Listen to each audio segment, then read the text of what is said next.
19th century America was steeped in religious enthusiasm.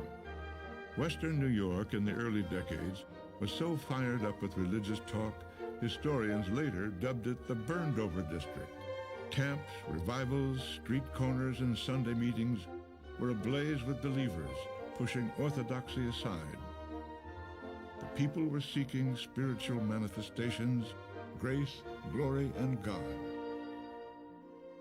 My mind became seriously impressed with regard to the all-important concerns for the welfare of my immortal soul.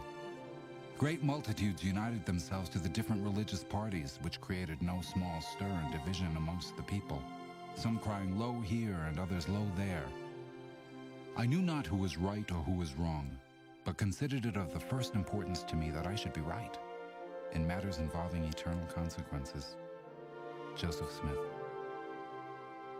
If you embrace wrong doctrines and unite with the corrupt church, you may expect coldness and darkness all your lives. Reverend William Bacon.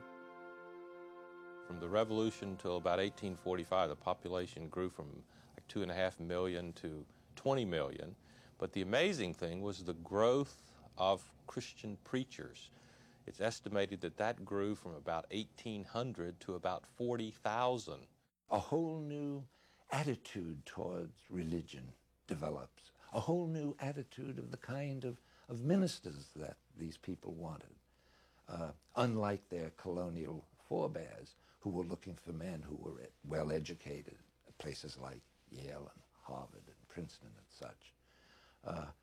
These people of the Jacksonian period were looking for men who could speak from the spirit of their own involvement with the divine and tell what that was like.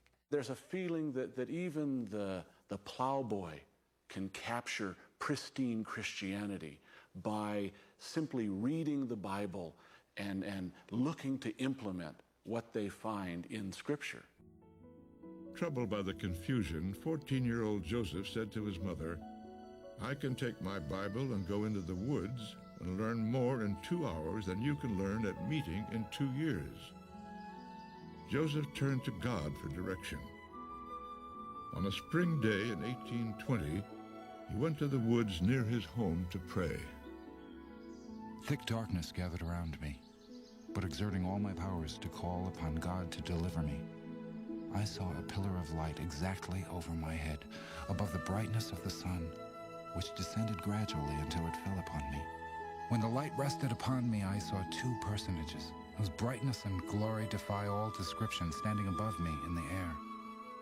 One of them spake unto me, calling me by name, and said, pointing to the other, "This is my beloved Son, hear him." And though I was hated and persecuted for saying that I had seen a vision, yet it was true. Joseph Smith.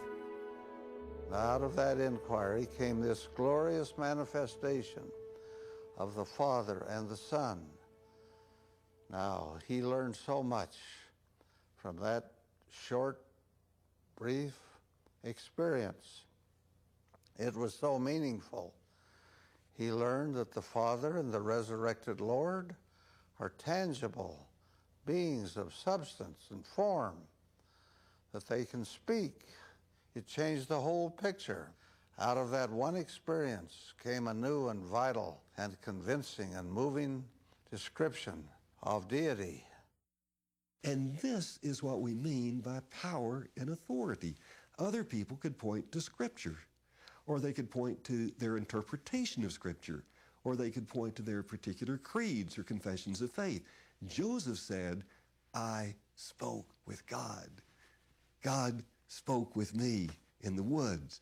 And that's power and authority, and it spoke to a lot of Americans very powerfully in the early 19th century.